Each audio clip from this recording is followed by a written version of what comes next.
سال آخر رشته پزشکی بودم. با یه پسری آشنا شدم و با هم نامزد کردیم. همه چیز خیلی قشنگ و رویایی بود تا اینکه یه روز منو دعوت کرد خونه‌شون. با ذوق رفتم چون اولین بار بود که میخواستم خانواده‌اش رو از نزدیک ببینم. وقتی رسیدم مادرش با لبخند گفت ناهار کوکو سیب زمینی داریم، ولی نمیدونستم همین ناهار ساده قرار امتحان من باشه. مادرش کوکو رو آورد سر میز و همگی نشستیم. دیدم شوهرم که اون موقع با هم نامزد بودیم یه جورایی ناراحته، انگار خجالت میکشه که مادرش یه غذای ساده درست کرده. اون خجالت توی چشاشو هنوز یادمه. برای اینکه ناراحت نشه شروع کردم با اشتها کوکو خوردن. هی گفتم وای چه خوشمزه است، دستپختتون چقدر عالیه، فوق‌العاده است.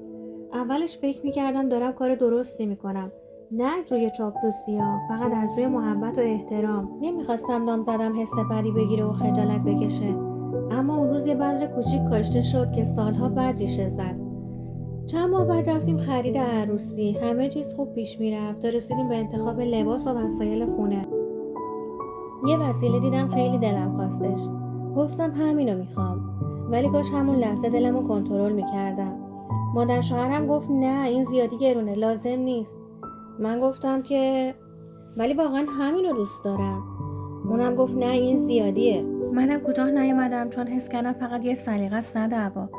اما یه جمله تلخ از دهنش اومد بیرون. یه دفعه با لحن تند و خیلی بدی گفت یادت رفته اومده بودی خونمون کوکو سیب زمینی رو چطور چارچنگولی و دلوپی میخوردی؟ اون لحظه دنیا رو سرم خراب شد. یعنی چی آخه؟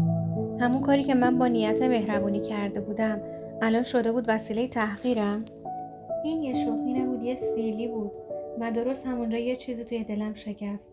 اونجا فهمیدم یه چیز مهم و اشتباه فهمیده بودم. مهربونی یه چیزه ولی پایین آوردن خودت یه چیز دیگه است. تو که از شدت خوبی به خودت بدی میکنی، ولی نباید از ترس ناراحتی بقیه شأن خودتو بی‌دلیل پایین بیاری. نباید برای خوش آمد دیگران خودتو کوچیک کنی، چون یه روز همون تواضع میتونه برگرده و نیشت بزنه. آدما همیشه که نیت تو رو نمیفهمن. اون شب تا صبح خوابم نبرد. همش فکر میکردم من با محبت اون کارو کردم، ولی چرا جوابش رو تحقیر. جوابش رو سالها بعد فهمیدم آدم نباید الکی به خودش تخفیف بده. نباید گوهر وجودش رو بذاره کف دست هر کسی. ارزش واقعی آدم به درک و فهم طرف مقابله.